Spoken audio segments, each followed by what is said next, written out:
اس لیے میرے دل پر جمے آنسو بہتے جا رہے ہیں. اسے بہہ لینے دے بابا، بہہ لینے دے. عاشر اپنے دل کی کیفیت بیان کرتے بولا. حاریان ملک اسے یوں ہی چھوڑ دے باہر چلے گئے. 4 ماہ بعد مالا کی عدت ختم ہو چکی تھی اور وہ کافی حد تک سنبھل چکی تھی. سردار نے اس کی عدت میں کبھی بھی یہاں کا رخ نہیں کیا تھا اور عازر کے متعلق بھی اسے بتا دیا تھا، جسے سن کے مالا بہت روئی، مگر ابھی وہ عدت میں تھی، کہیں آنا جانا نہیں چاہتی تھی. عازر آج بھی کومے سے باہر نہیں نکلا تھا. وہ شاید اپنی گڑیا کے انتظار میں تھا.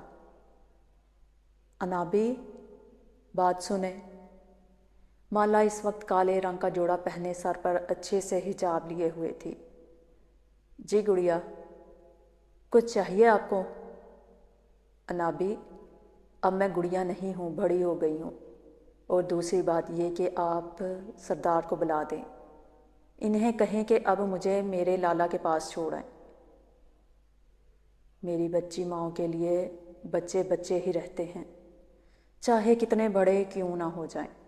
اور دوسری بات میں نے کہہ دیا ہے، بس آ ہی رہے ہوں گے.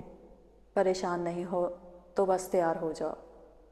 جی انابی، بہت شکریہ. آپ بالکل ایک ماں کی طرح میرے مشکل وقت میں میرا ایک گھنا سایہ بن کر رہی. میں آپ کی شکر گزار ہوں. مالا ان کے گلے لگی، نم آواز میں بولی. اچھا اچھا، پاگل نہ بن، جا کر تیار ہو جا. وہ مسکرا کر ان سے الگ ہوتی کمرے کی طرف بڑھی. اللہ میری گڑیا کو ڈھیروں خوشیاں دے. انابی نے اس کی پشت کی طرف دیکھتے صدقے دل سے دعا دی. اب یہ وقت پر منحصر تھا کہ وہ دعائیں قبول ہونی تھی یا آخرت کے لیے درج کی جانی تھی. مالا اورنج رنگ کے کرتے کے ساتھ وائٹ کیپری پہنے، وائٹ ہی حجاب کے ساتھ کندھے پر اورنج ہی آنچل لٹکائے نیچے آئی. ماشاء اللہ، میری گڑیا تو بہت پیاری لگ رہی ہے. انابی نے اسے دیکھتے دل سے تعریف کی. شکریہ انابی، گڑیا یہاں پہ تو کوئی نہیں ہے، تم اپنا حجاب اتار بھی سکتی ہو. گرمی میں بھی اسے مکمل حجاب میں دیکھتے انابی نے کچھ فکر مندی سے بولا. انابی، جانے کیوں میں اس میں خود کو محفوظ کرتی ہوں. میں اپنے آپ کو ایک سورج محسوس کرتی ہوں. انابی اس کی بات پر کچھ حیران ہوئی. سورج؟ ارے بیٹا، حجاب میں تو عورت چاند ہوتی ہے. ان کی بات پر مالا مسکرائی. نہیں انابی، چاند کو تو ہر کوئی دیکھ سکتا ہے، لیکن ایک لڑکی کو سورج کی طرح ہونا چاہیے کہ کوئی غیر مرد اسے آنکھ اٹھا کر دیکھ نہ سکے. انابی خاموشی سے ٹکٹکی باندھے اسے سن رہی تھی. یہ بالکل ایک غلاف کی طرح ہے. غلاف قرآن پاک کی حفاظت کرتا ہے اور حجاب پاک عورتوں کی، اور یہ غلاف ہمیں اپنے رب کے سامنے بھی معتبر کر دیتا ہے، اور اس ذات کے آگے ہی معتبر ہونا عزت ہے. اور مومن عورتوں کو کہہ دو کہ وہ بھی اپنی نگاہیں نیچی رکھا کریں اور اپنی شرم گاہوں کی حفاظت کیا کریں. سورۃ النور. یہ کہتے مالا نے انابی کی طرف دیکھا جو نم آنکھوں سے اسے دیکھ رہی تھی. ارے کیا ہوا انابی، میں نے کچھ غلط بول دیا؟ وہ انہیں روتا دیکھ بکھلا گئی. اس کی فکر پر وہ مسکرائیں. نہیں میری گڑیا، میں تو اپنی بیٹی پر رشک کر رہی تھی، اور خود پر بھی، جو اللہ نے مجھے تم سے ملایا. او ہو انابی، اب آپ مجھے شرمندہ نہ کریں. خوش نصیب تو میں ہوں جو اپنی سگی ماں سے تو دور رہی، مگر اللہ نے مجھے آپ کی شکل میں ایک ماں دی. اچھا چھوڑے، قسم سے کچھ چٹپٹا کھانے کو دل کر رہا ہے، اپنے ہاتھ کا کچھ مزیدار سا کھلا دیں. انابی نے مسکرا کر اس کا ماتھا چوما. کیوں نہیں میری گڑیا، بس ابھی لائی. اور وہ دونوں کچن کی طرف چل دی. سردار جو کب سے آ چکا تھا مگر انہیں یوں باتیں کرتے دیکھ سائڈ ٹیبل پر کھڑا ہو گیا. کچھ دیر پہلے کی مالا کی گفتگو سے کافی متاثر ہوا. لالا کشمالہ ابھی کچھ دیر پہلے ہسپتال آئی تھی اور اپنے ماں باپ سے مل کر بہت روئی۔ سردار اسے چھوڑ کر باہر سے ہی چلا گیا تھا۔ اب مالا اپنے عزیز لالا کے سرہانے بیٹھ کر اسے پکار رہی تھی۔ لالا، لالا آنکھیں کھولیں، دیکھیں آپ کی گڑیا آئی ہے، لالا اٹھ جائیں۔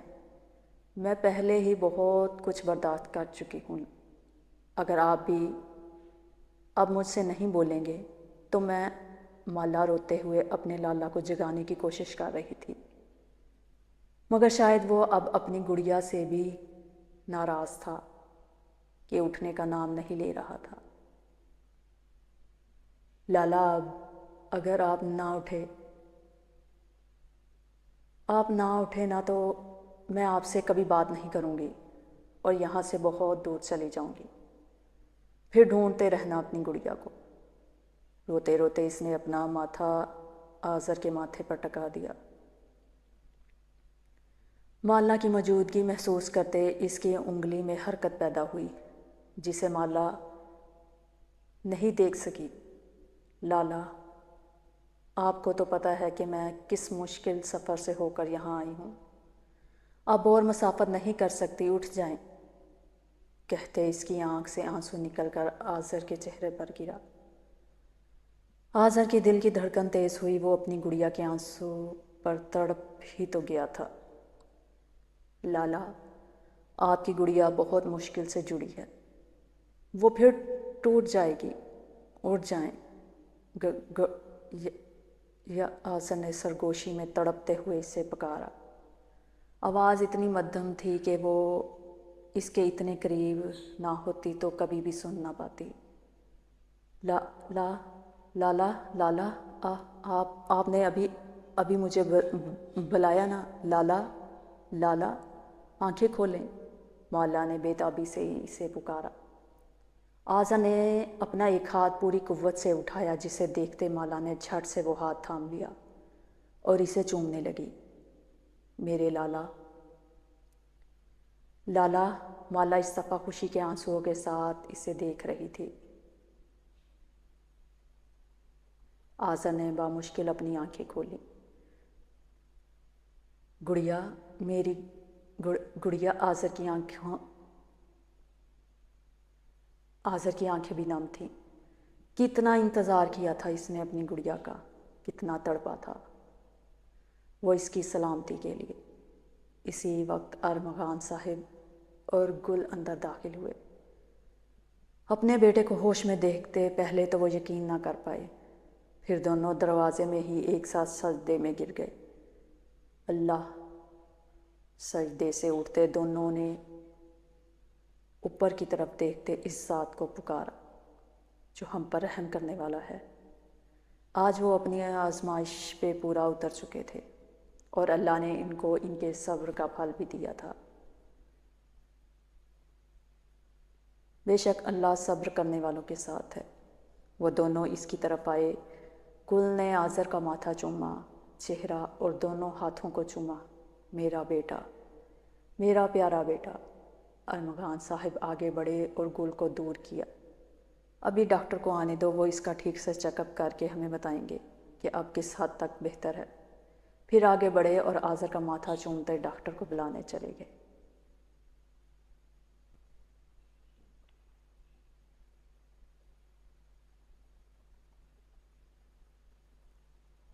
وقت کا کام ہے، گزرتا سو وہ گزرتا چلا گیا۔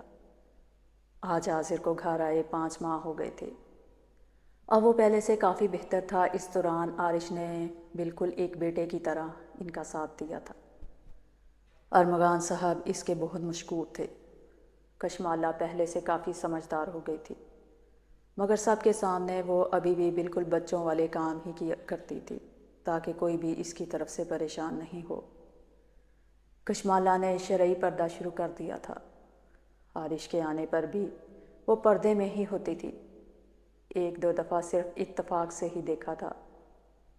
مالا نے بچوں کو قرآن پاک کی تعلیم دینا شروع کر دی تھی اور خود بھی قرآن پاک کو نہ صرف پڑھتی بلکہ سمجھتی بھی تھی۔ بے شک اللہ جسے اپنے قریب کرنا چاہتا ہے اسے ہی آزمائش میں ڈالتا ہے۔ آپ بھی؟ کشمالہ جو اس وقت بچوں کو قرآن پڑھا رہی تھی، ان میں سے ایک بچی اس کے پاس آئی۔ جی ننھی چڑیا، مالا نے اسے پیار سے پکارا۔ آپ ہی کیا ہمیں بھی حجاب کرنا چاہیے جیسے آپ کرتی ہیں؟ اس نے معصومیت سے سوال کیا۔ وہ اس کے سوال پر مسکرائی۔ پیاری چڑیا، اللہ تعالیٰ نے پردہ ہم پر فرض کیا ہے، جس میں ہم اپنے آپ کو اچھے سے ڈھانپ کر رکھتے ہیں۔ فرض کیا ہوتا ہے اور ہم خود کو کیسے ڈھانپتے ہیں؟ اس بچی نے پھر معصومیت سے پوچھا۔ فرض، مالا نے سوچتے آسان سے الفاظ تلاش کیے۔ جو اللہ نے ہمیں ضرور کرنے کا کہا ہو وہ فرض ہوتا ہے۔